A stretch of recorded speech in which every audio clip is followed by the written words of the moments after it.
Good afternoon and welcome for this capacity development program for the air quality management in the country. I'm sure by this time you must have definitely heard my esteemed colleagues on different aspects of the air quality management, including scientific, technical, and also managerial issues. I will be dealing mainly on the air quality governance involving multiple stakeholders having multiple roles and responsibilities, and also on the policy issues which are related to the air quality management. I would like to start with these poses, which are very basic questions actually any citizen will come across. The first one is why the cities in India are experiencing high levels of air pollution.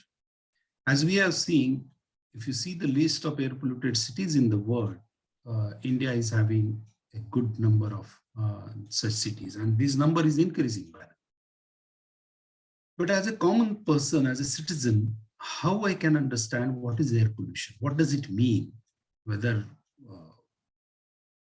it's very important that everybody is empowered to know what is air pollution and how to know about it. The next logical question is who is responsible for that? And obviously there are certain visible contributors and there could be some which are not really visible directly. So the responsibility has to be fixed at some point of time. Then who can control this? We have different regulations and definitely there is a mechanism, institutional mechanism, which is expected to control this air pollution. And then one important good aspect over the years that there is a huge appreciation about the environmental issues and also consequences, and everybody is willing to contribute with the increased environmental awareness. So the logical question is what I can do now. The fact, if you see the efforts in last many years, we can see many actions have been taken, including action plans and so much. In fact, right from 2002, so many things are happening under the judicial orders. But many times we feel that, yes, there is a need of more consistency and transparency in the mechanism. But in spite of that, we have not got the desired results. Now, desired results I'm comparing with the national ambient air quality standards because that's the ultimate goal. And then the questions arise whether the measurements are adequate and proper, whether the actions are based on appropriate scientific studies. And finally, if we are taking all the actions, we are doing the necessary monitoring, then do we need to change our approach of enforcement? Obviously, if something is not going in a correct way, we need to introspect and think some innovative measures, out-of-box measures for effective enforcement. Now, if you see the genesis of this air quality improvement action plan, I think you must have already read about it, or that it started really from the Supreme Court order, Honorable Supreme Court order dated 9th May 2002 in MC Mehta case, which is WP 13029 of 1985. So you can see there is a continuous litigation since 1985. And in that petition, actually 16 cities were identified as air polluted cities. An action plan was prepared for those cities. Another important milestone was a very robust and scientific exercise, research study, I will call it, of the source apportionment, which was carried out from 2007 to 2009 for 6 cities. And that really improved the capacity of the country in terms of air quality measurements, air quality modeling, and also linking the air quality action plans to the air quality science, I will call.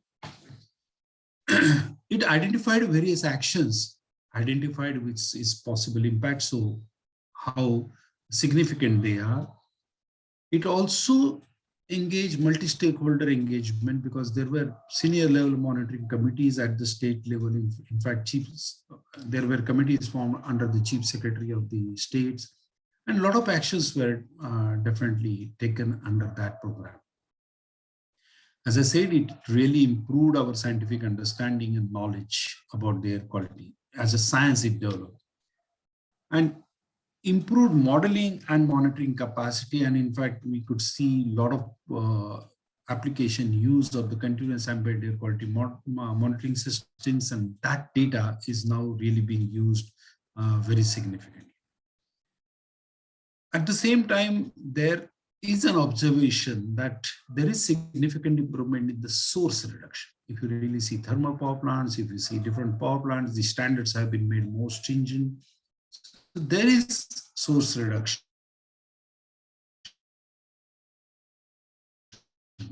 for some sectors.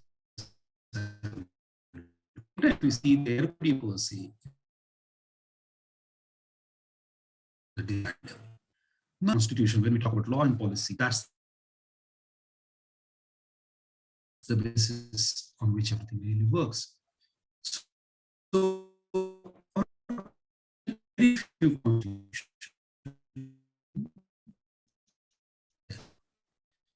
The first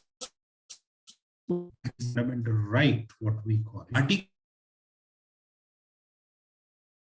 20 milestone Indian judiciary has done. And that's why you can see different PILs and all other things where the environmental pollution and environmental degradation is challenged. This has really empowered the common citizen to seek redressal of their complaints in an effective manner. But one thing we must know, that this right is really a right which has been expanded by the Supreme Court by very innovative interpretation of Article 20. Then we have directive principles of the state policy where state shall endeavor to protect and improve the environment. So it's actually the ambitious goal which has been set for the state. But the most important part, and normally which is not really much discussed, is the fundamental duties of the citizen. And this is really coming from the Constitution, which mentions that every citizen has a duty towards the environment. And I think when we talk about the constitutional provision, much of the focus is on the rights, but very comparatively lower focus on the duties. But I want to emphasize here that new policies and new laws are now involving the citizens and putting or expecting some contribution from indigenous citizens under this provision. Now, if you see the principles of the environmental governance, I am sure many of you must have gone through this, that the first one is the doctrine of the sustainable development, which has been referred in various judgments of the Honorable Supreme Court. It involves two parts. One thing is the intragenerational responsibility, where actually we have taken this earth and this environment as a loan from our future generations. That's the concept, and we have to give them back, if not improved, but at least as it is. The another important concept, which is very important, is the public trust. And here it is considered that the environment per se, the air, the water, and the natural resources also are basically the government or the executive is the custodian on behalf of the people. So that's the public trust. And under those powers, in fact, the government sanctions and gives certain permissions for certain activities which can cause pollution, like industries, like consent or environmental clearance. They fall under this broader umbrella of sustainable development practice. And if you see the principles, actually, the first principle is polluter pays. Very simple to define, but very complicated. And we will see some more details on that. It's not pay and pollute. It is polluters pay. And then next one is the precautionary principle, which is also very important. I think, but now there is a huge debate in the scientific community, particularly in the Western world now, that precautionary principle is now gradually been marginalized, and the preventive principle is really adopted, which we'll discuss also in the subsequent. And then there is onus of proof. Then why science is key? Actually, when I use the word air quality science and all others, because environment is an evolving subject. New pollutants are being talked about. Today we are talking about particulates, but in certain areas we are talking about VOCs also. Now there are multiple international treaties where India is signatory, and we are talking about POX, we are talking about mercury, and various new pollutants are being talked about. The prediction of impacts is involved. It's a science, actually. We need air quality modeling studies and how the impact can be assessed. And important is, many of such impacts are irreversible. If there is some health impact, it's really difficult to just go back to the original pollution. And that's why, if you see the overall theme, the prevention, that is protection, is more important than the control. It involves actually uncertainty, which we'll see, but yes, there is an increased awareness and sort of requirement that the science and scientific data needs to be robust so that the decisions which are taken are really effective and trustworthy. Now, if you see the overall structure of who is involved in the process when we talk about air quality management, and I'm a little biased on the cities actually, but yes, there are areas in the rural sector also where air pollution problems are there. Like if there is a stone crusher cluster near the village, or there are some mining activities and some transportation is happening, yes, even the rural areas are facing problem of air pollution in many parts of the country. But we are talking about NCAP, and that's why a little focus on the urban air pollution. But multiple stakeholders, as all of us are aware, but the last box is important, that is we. So every one of us is also an important stakeholder as an individual, not as an officer or as an academician or nor as a sort of NGO, but as an individual, as a person, I am also involved, or I am also a stakeholder. Now, coming back to the regulation, we have seen the constitutional provision, and then now coming to this, the very specialized act is also there, which is Air Prevention and Control of Pollution Act 1981, which is a very specialized regulation. And I'm really, sometimes I wonder, in 1981, we had a very robust, very specialized act on air quality. Then after the Bhopal, as you are aware, the Environmental Protection Act has been designed to cover various gaps, actually, including hazardous waste and all other solid waste management and others. And that is also called as Umbrella Act, not really written anywhere, but it is called because it has a provision to expand the scope in the form of regulation.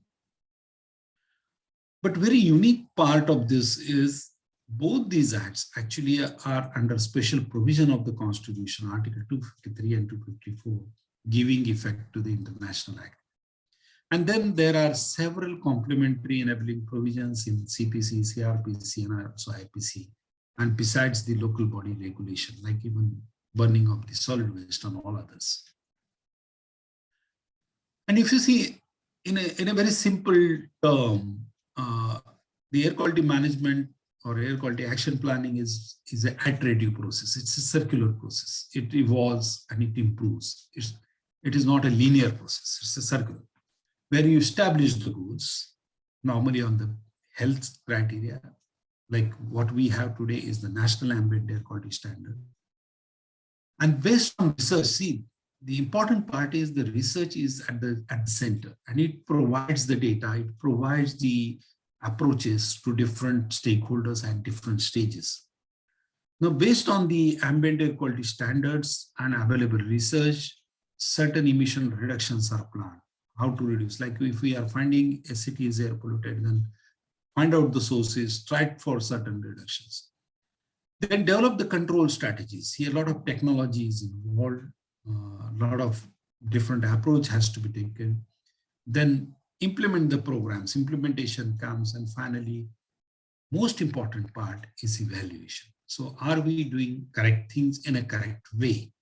So normally when we find the certain reduction of the air quality or certain reduction in the air pollution or improvement in the air quality, then we go back to setting the goals again and the process continues. It's very simple to see it on the map, but very difficult to implement also. This is not really exclusively for air pollution, but there is a very great development in this subject of theory of change. I think those who are in the academics, they will understand that this is a theory. Basically, it is a description of why a particular way of working will be effective, and showing how change happens in a short, medium, and long term to achieve intended impact. It's a very important theory and very interactive, and a lot of tools are being used for that. And it can be used as a visual diagram or as a narrative or a both.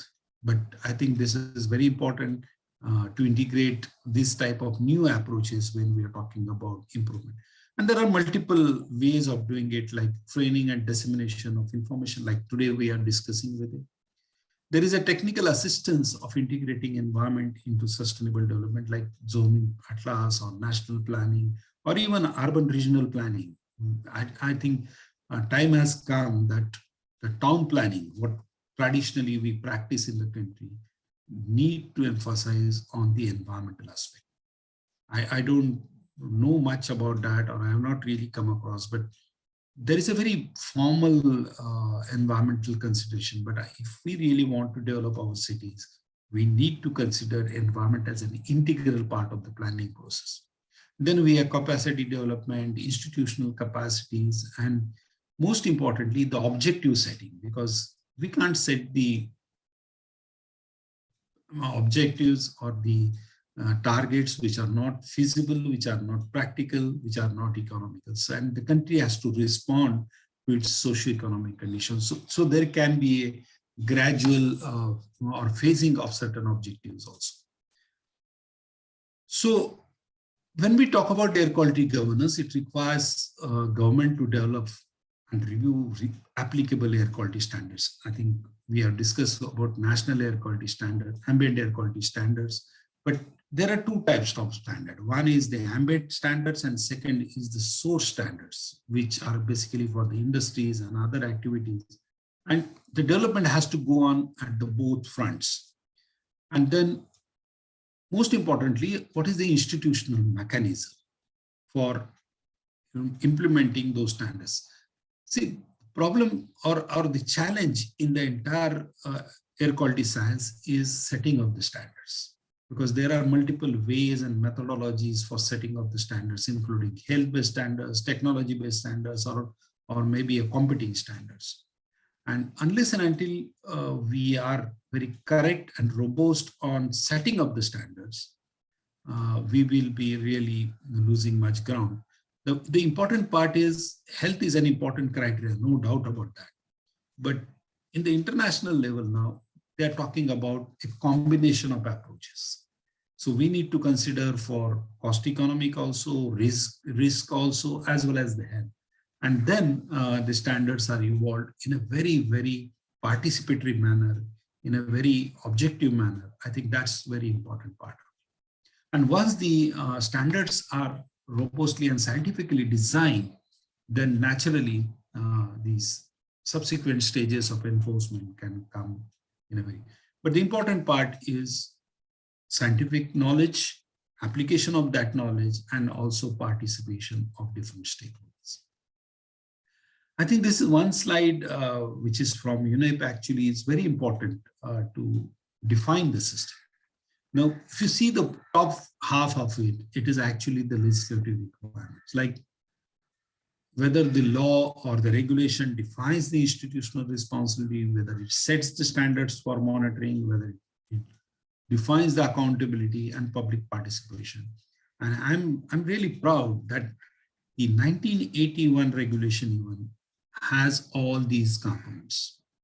And in fact, if you see the Water Act as well as the Air Act, it talks about participation, it talks about disclosure, it talks about right of the people to have a clean air. It also talks about rights of the people to get the data and information. In fact, well before right to info RTI, there is a provision in both these acts where people can seek the data from the pollution control boards about the pollution levels, about permission given to a particular industry.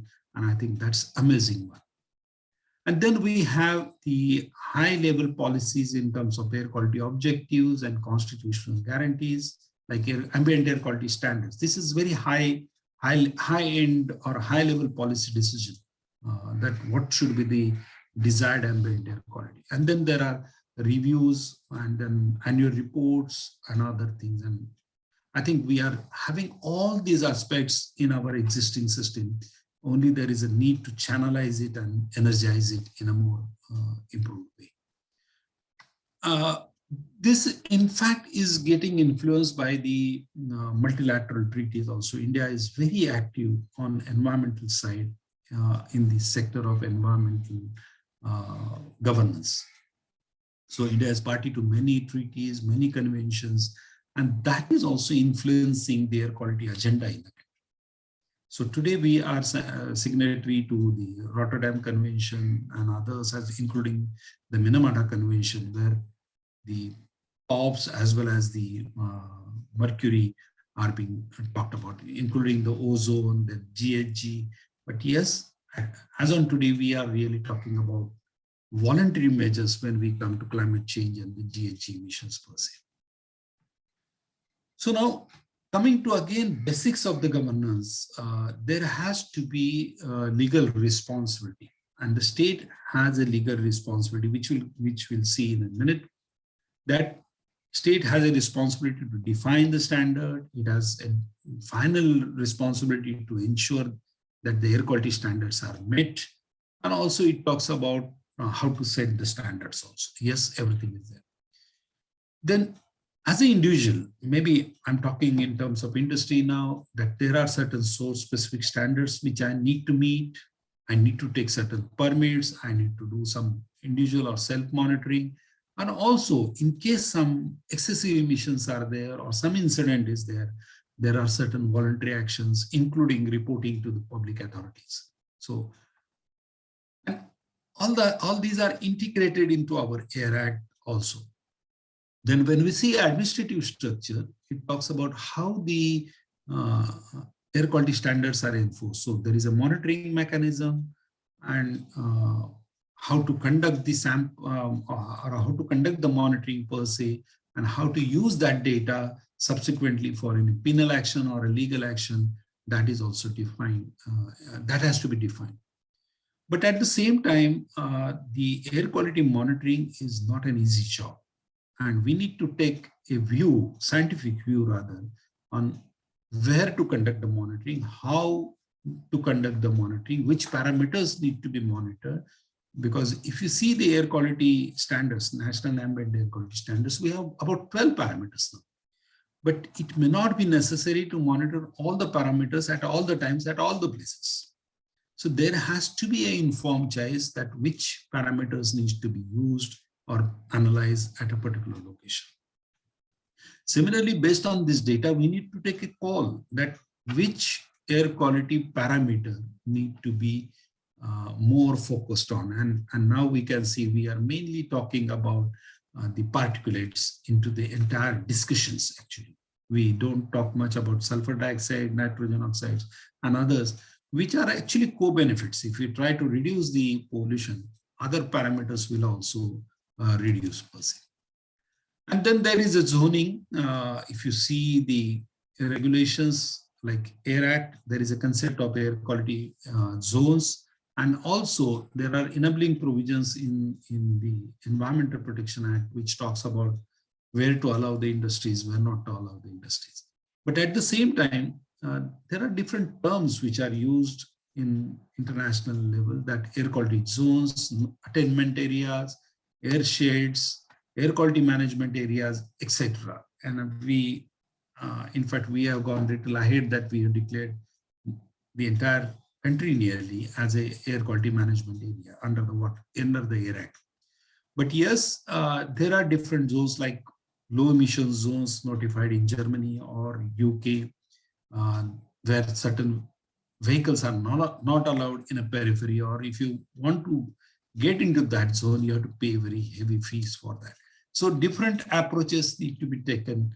And I think this is one way of managing the air quality. And then procedural rights. This is very important when we talk about information, participation, and justice. So basically, one is the access to information.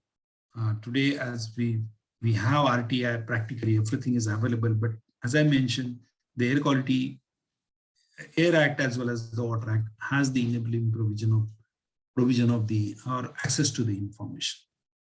So access to participation also, this is happening in terms of the public hearing, public consultation, and access to justice on environmental matters. I think this is one area where India has gone leaps and bounds through institutionalization of the National Green Tribunal, where people can approach to the NGT on very specific environmental issues. And earlier also, even today also, because having a clean environment is a fundamental right, the route of PIL to the higher judiciary in case of High Court and the Supreme Court still exist. And some of the cases are also dealt by these apex courts or constitutional courts. Now coming to the air quality indexes, I'm sure you have already studied this, and this is the point which I wanted to know, that as a common citizen, I want to know what is air pollution. I may not be very conversant with air quality data like particulate 90, particulate 92. What is the difference between 90 and 92? Or if I say the particulate is 40, tomorrow particulates are 70, and the standards are 100. But 40 and 70 looks to be a quantum jump if you really see independently. So unless and until a very simple way of sharing the data is evolved, this air quality information, because when we talk about information, it has to be very simple, understandable, and also most importantly, useful for that stakeholder. So definitely the air quality indexes have been used, practiced everywhere now. And India has also developed a very robust system for the air quality assessment, which I think is available practically everywhere. If you go to CPCB website, which I have given the link, you can see that a lot of information about how these indices have been formed. Those who are in the academic, they can see this, how this data has been converted into some knowledge product. And then online data is also available on the CPCB website. So that's one of the very important tools through which the information is disseminated, provided to the common citizen. So this is how it looks. Like air quality index is 0 to 50 is good and all that. And I think practically all of us are really aware of that, particularly with the red, very poor and extreme and all other things. And unfortunately, we see very less number of cities having green color. Always it is in the yellow or the red, and that's the unfortunate part. Now coming to the legislative framework. Now we are moving from constitutional provisions and theoretical framework to the legislative framework. We have very specialized act, as I was mentioning. 1981 is the Air Prevention and Control Act. 1986 is the Environmental Protection Act. And 2021 is Commission for Air Quality Management in NCR and adjoining areas. So these are the three important regulations which are very specialized, special regulations or special acts which deal with the air quality management in the. Now I will take 1 minute here that please go through these three definitions. If you really understand and if you really comprehend this definition in its correct letter and spirit, I think the problem of air quality management or environmental protection will be half solved.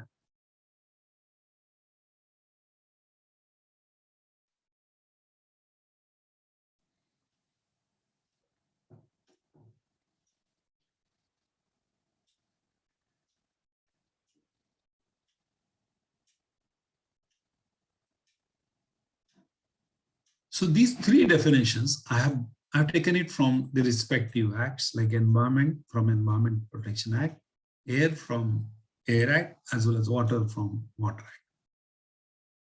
Now, if you see these three definitions, it has a very common thread, I will call it, or common logic. The first and foremost, which is important, it's a very inclusive definition.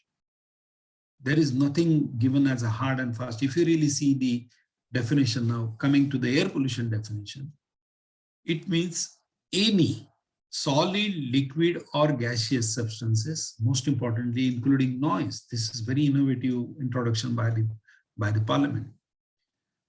So the first part is any solid, liquid, and gaseous substances. So it is not really restricted to parameter A or a parameter B or a parameter C. So even if the standards are not defined, if it meets the criteria of this definition, it will be called as air pollutant. The next part is, our qualifying criteria is present in the atmosphere in such concentration as may be or may tend to be injurious to human beings. Okay, so the point today, what I just want to, I wish to drive here is that it is not really, the air quality management is not really restricted to the 12 parameters which are defined or which are specified in the standards, but it can go beyond that.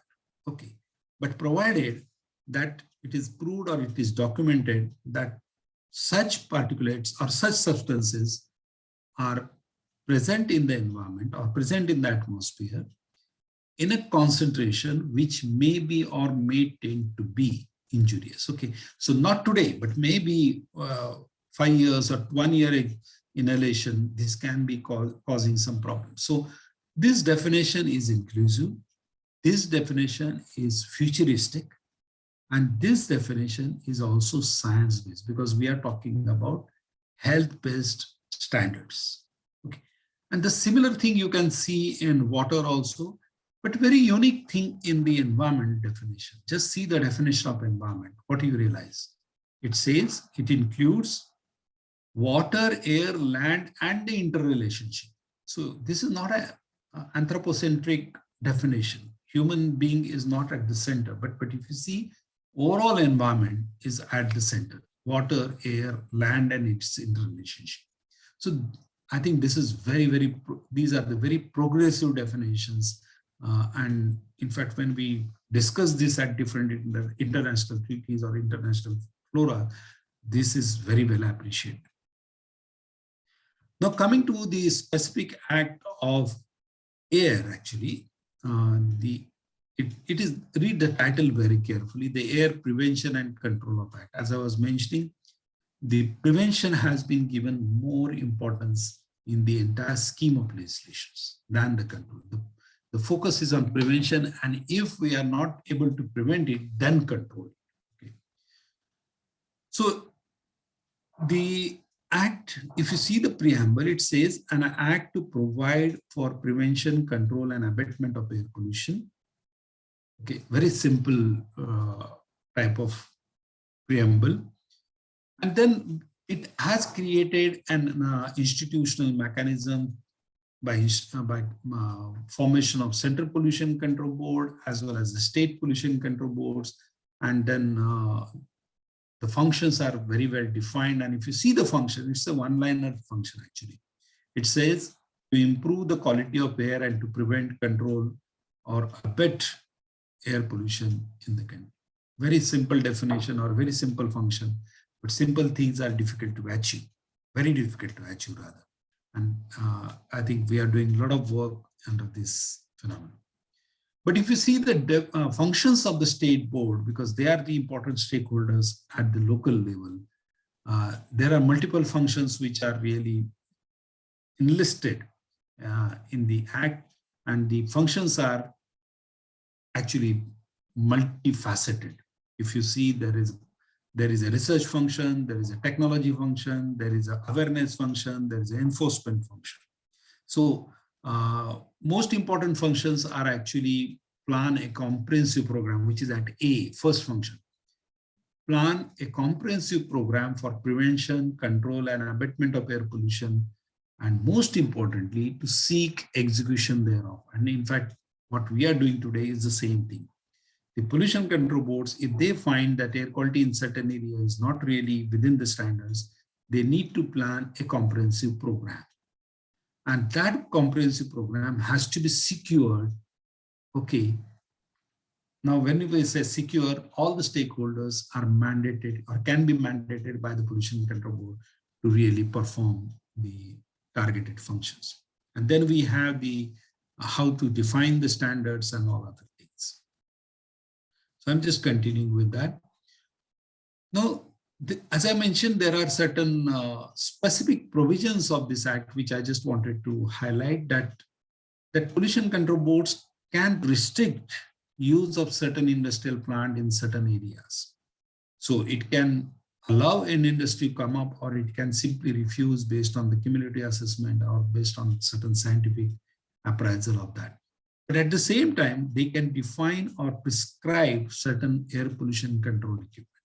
And it has to be very articulately defined in the permission which has been given, that what type of control equipments need to be provided, or what type of air emission standards, source emission standards had to be made at all the times. And then multiple prescriptions, including what is the chimney level, how the monitoring facilities should be provided. So basically, the industries need to take a consent, which is also commonly called as an environmental permit from the pollution control board. And I'm sure many of you must have seen it. It comes with a lot of terms and conditions, general conditions as well as specific conditions, which I think getting more and more complex over the time. But yes, this is one of the important tools where the pollution control board can enforce the provisions of the Air Act in a very effective manner. Now, I think this one provision of section 23 is very, very important, because the pollution control board is authorized to obtain information from the industries. Okay, this is very enabling provision, where, because if some industries or some sources are causing the pollution, and if you need to quantify that pollution, you need certain data, that how much coal you are using, how much maybe what is the capacity of the boiler, what is the efficiency of the boiler. All this information can be sought by the pollution control board. But I'm just coming to other part actually. In case of some sort of accidents, it is the responsibility, or accidents or incident, I will call it. Then the industry is responsible to share that information immediately to the authorities, pollution control board, as well as the district administration and all other concerned departments. But the state pollution control board and the authorities, the subpara 2, it says, clause 2, it says, the state board and the authorities shall, as early as practicable, cause such remedial measures to be taken as are necessary to mitigate. So without waiting for anything, the authorities are expected to take remedial measures. This is similar to 133 in the CRPC. And the cost and the expenses which have been incurred by the boards can be recovered through that. This is very important tool or a power which has been entrusted not only on the state boards, but even the authorities also. I think this one you may have come across several times, that why the boards are really important, and they are, and how to secure that action plan. And the tool for that, legislative tool for that, is this section 31A. So the boards are empowered under this act to give direction to any person, officer or authority, or such person, officer, shall be bound to comply with directions. So this is very, very powerful provision of the Air Act, which is also there in the Water as well as the Environment Protection Act, where the boards can direct even state authorities also. That's very important, officer or state, and they are bound to comply with this directions. I think this is very, very important and powerful tool. And the scope which has been defined in the Act very clearly is even including closure, prohibition, or regulation of industry, operation, and process.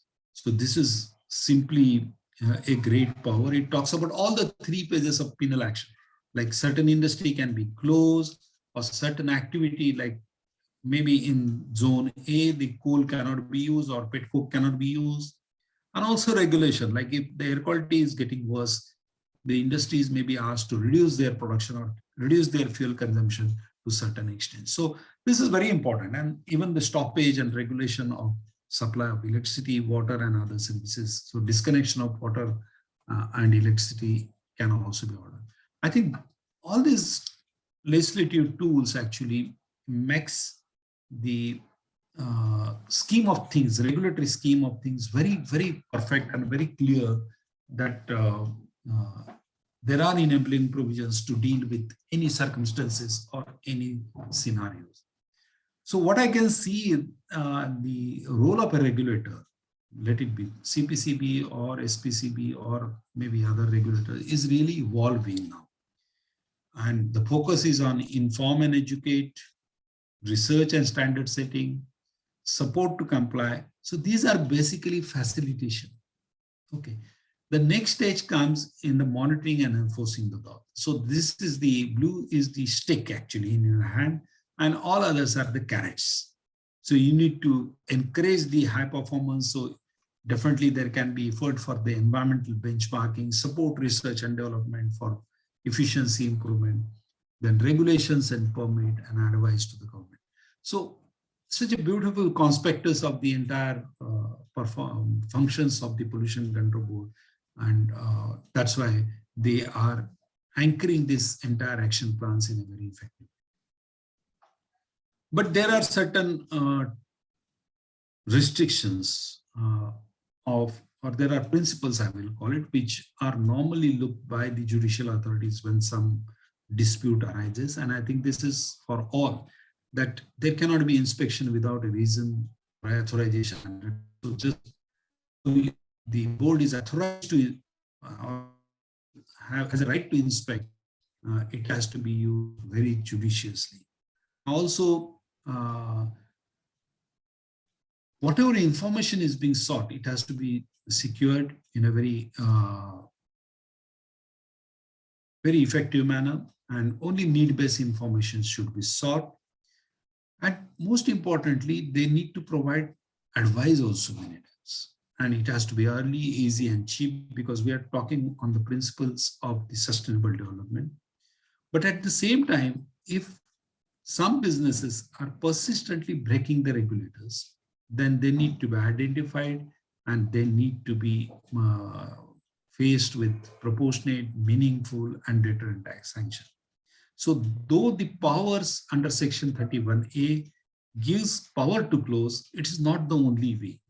So they need to think about regulating, prohibition, and then nothing, if nothing worse, yes, it is a closure, which just can be compared with the capital punishment per se if you close the industries. Now, if you see from the other side, and then it's a huge challenge for the authorities and regulators also. One important part is there are multiple sources within a point sources, very difficult to regulate.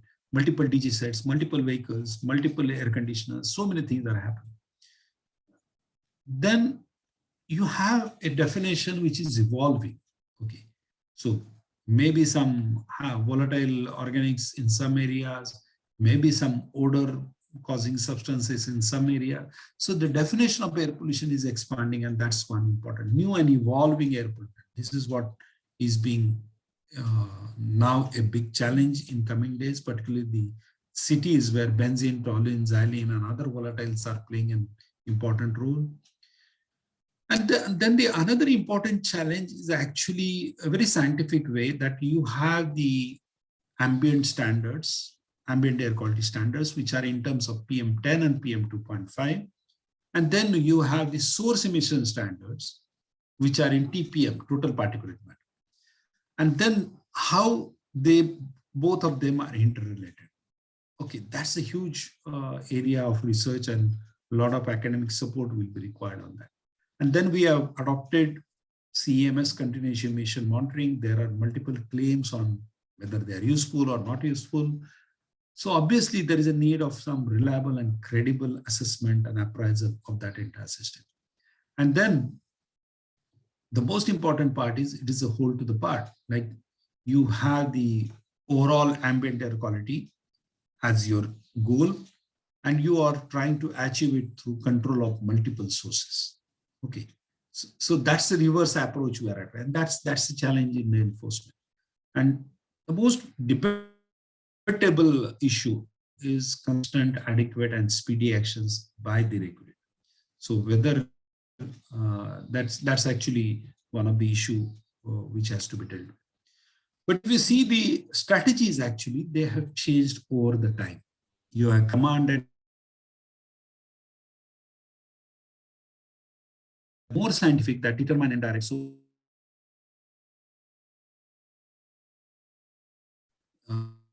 the action plan now, it is very, very clear. The source apportionment studies identified, okay, this is the load of air pollution load.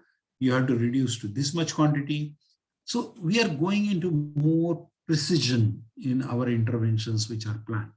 And then specify and direct. So very specifically, it has been told, okay, this and this sector you focus, you get maximum result out of that. So we are finding that a lot of emphasis is on the research and technology in the air pollution, and definitely public disclosure.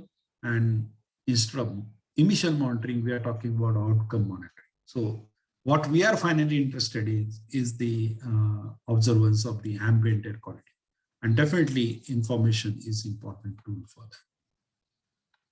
Now, the process, I'm not going into it, but I just want to show the foundation, which I think are very critical, like academic institutions, the environmental baseline and environmental research form the foundation of any sound and scientific action plan. If you are missing any of the block, I think the pyramid will definitely be unstable.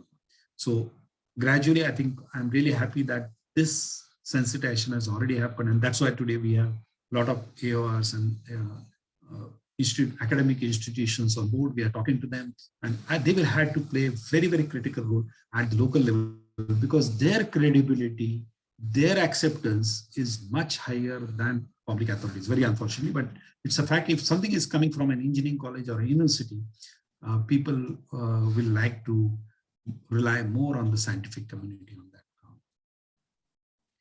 So you have already seen this structure. I'm not going into much details, but it has multiple components like fundamental measures and new air quality actions.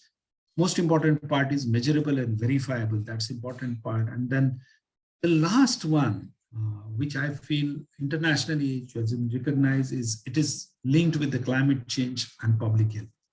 And I'm finding this is an area where I think CPCB and NKN will have to play a role, that because we are talking about health-based standards, but as an air quality action plan, I think we need to create a robust public health data also, as well as try to link it somehow with the GHG emission gases, so that it is a holistic way of dealing with the air pollution per se.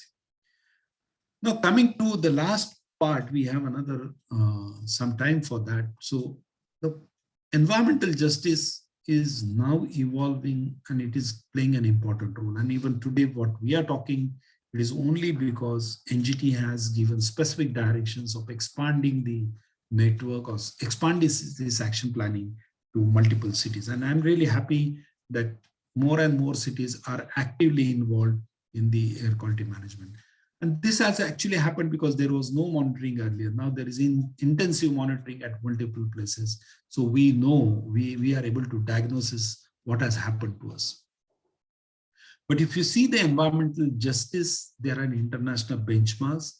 Unfortunately, we are much ahead because, as we have discussed, our constitution has now given us a fundamental right to have a clean environment. And that's why it's our right, we can seek justice. So whenever there is a right, there is an opportunity of justice also. So we can go to PIL or some other forums where we can raise an issue. But at the same time, it's not only the post facto type of intervention. what is expected is the people who are affected are continuously engaged in the process. They should not go to the court only when they are affected. Their involvement should be in the first part of the development, which is they must be involved in decision making about a particular activity or particular project. They must get involved in the process of sanctioning, monitoring also. Like some countries, take example of Philippines actually, where people, local residents are part of the monitoring teams. They are entitled to inspect how the regulators are conducting the monitoring, and the reports are shared with them. So that's the legal authority which has been given to them. But at the same time, yes, it's a challenge, and I think a lot of debate has to happen on that. The second part is the regulators need to use the wide range of sanctions. So the regulators have multiple powers. They can regulate, they can prohibit, they can stop, and they can prosecute also. There are multiple ways. So which tool has to be used really is an important. And I think this is one area which is also known as an enforcement policy. So the regulator's response has to be a very calibrated response. A very responsive type of intervention has to be done. So if there is a release of a toxic pollution, the response would be different. If it is some transgression in terms of air quality, source emission standards, the response will have to be different. So depending upon the potential environmental damage, the risk associated with that particular incident, the response has to come. And that enforcement policy is the need of hour. And I think at the national level, some thinking has to go for this. So definitely the enforcement protocol to ensure the consistent and adequate response, it need not be left to an individual officer to deal or to just decide, because any individuality will bring inconsistency. And then there is a need, or there is a tool actually, which is called as a regulatory impact assessment, where if on an annual basis, there has to be an assessment whether any improvement has really taken place. Like if some action is taken, like in this air quality action plan, at every year, I think, or not even year, or even after 6 months, you can take a review that how much efforts have been done, how much investments have been done, and whether it has really resulted into one, reduction in the air quality or air pollution source strength, and secondly, any improvement in the ambient air quality. So sanctions need to be targeted, inclusive, speedy, deterrent. Different adjectives are there, very difficult to achieve. But yes, when it goes to a certain dispute resolution, all these parameters will be tested in a very careful manner. But at the same time, the uncertainty is really recognized in judicial orders. The Supreme Court has also recognized that environment is an evolving science and there is an uncertainty. But the only expectation the court has said that is this uncertainty has to be in the favor of environment. Okay, so that's the precautionary approach we are talking about. So this can come from lack of data and inadequate models. And I think this was one area where a lot of work has been done in the air quality management. Then indeterminacy, because we don't know all factors that influence the causal chain, and ambiguity when there are contradictory parts. So this is one area we are grappling with in the urban air quality management. We don't know whether the air pollution in Delhi is coming from Pakistan or Punjab or not. I'm not going into the debate per se, but I'm just showing one example that there is an indeterminacy in urban air quality management. And there is ignorance also sometimes. We don't know what we don't want to know. That's another important.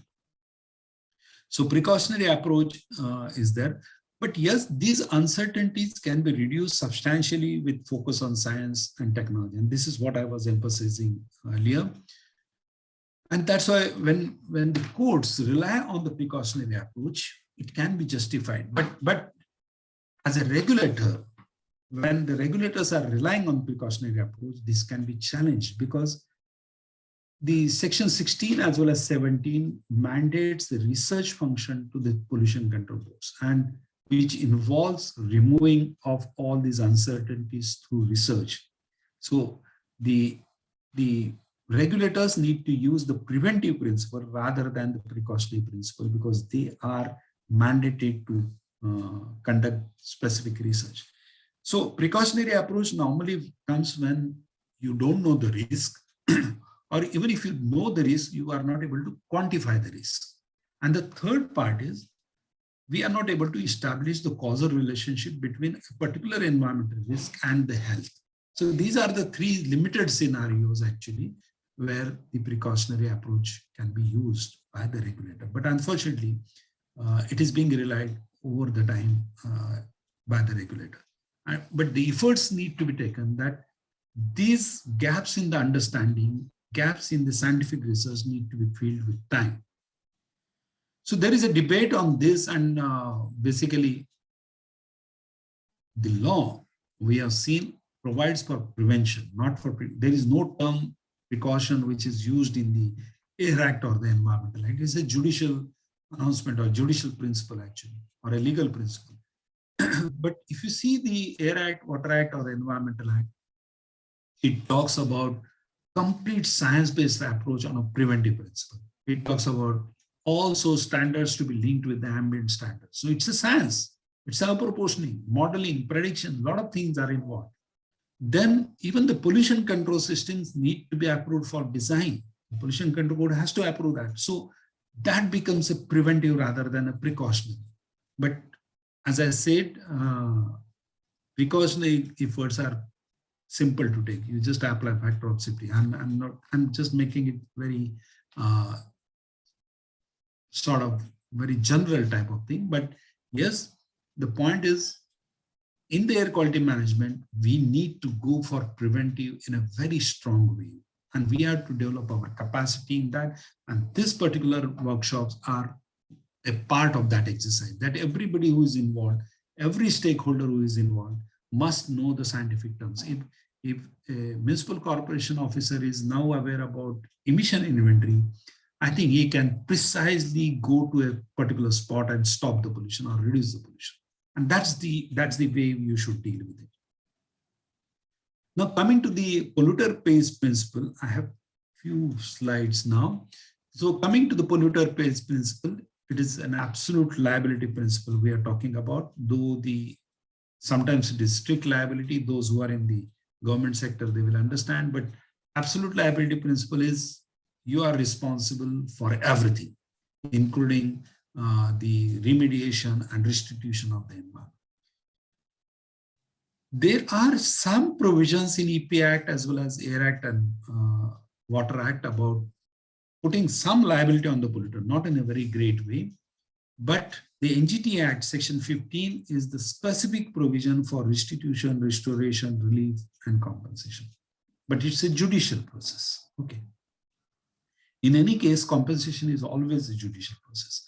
Restitution, restoration can be administratively done, and it has been done in some countries also. But we need to know, when we talk about polluter pays principle, we need to have elaborate research and analytical work, that what is the level of environmental damage, how it can be restored, what are the ways for doing it, are there any technologies, suppose like if there is an air pollution damage assessment, we need to know what are the health impacts, what is the cost of the medication, what is the increased load on the hospitals, so many things. And then finally converting that damages into economic value. So that's a science altogether. In fact, this is one area, at least I haven't seen any academic course on this, and we are trying to do something here. But I think all the institutions which are involved can at least start, and the pollution control boards can also sponsor this type of a research, particularly an academic course, where we can develop a capacity in this sector. But yes, the courts have inherent powers to deal with such scenario. So, and definitely certain fines and penalties can be imposed on that. So if you see the overall journey of the environmental jurisprudence, earlier it was precautionary approach. Now even courts are also using prevention and control. They are insisting that there has to be preciseness in the actions, and that's why we can see a lot of activities on prevention and control.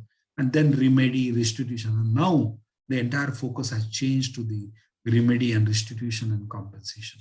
And also, it is also involving the citizens to protect the environment in line with the fundamental duty they have. So gradually we can see a resurgence of the preventive approach and remediation management now. It is getting the weight.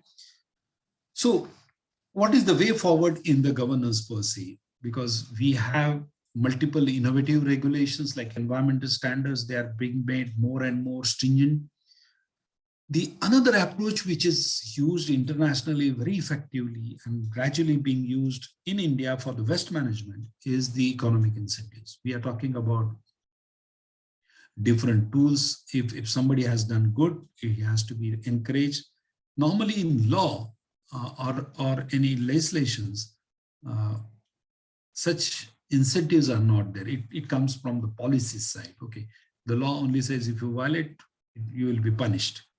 Then subsidies, they used to be there, and then communication, like if a lot of data is put in the public domain, definitely there is a public awareness, public pressure, which sets the agenda, actually political agenda, and then finally resulting into some actions. These economic instruments actually are very, very important, and I think they can play a very important role in air quality management. I don't know how, and we have not really explored except the emission trading mechanism. But yes, there are multiple ways, and there are a lot of literature on that. And this can be one of the academic area. Those institutes which are present here, I think they can explore or they can try to find out whether we can have an economic instrument for the air quality management. Like if I say in the waste management, we have something called as the EPR, Extended Producer's Responsibility. It is a legal process. So the people or the manufacturers of maybe plastic, or now we are talking about tires, we are talking about used oil and multiple things. Though they are responsible or accountable for taking back the waste which is generated, okay, or at least contribute fiscally to that. So they are supporting the collection for the plastic, waste plastic. And this is really a very important tool which has resulted in improved collection of the plastic and also formalizing the waste collection mechanism.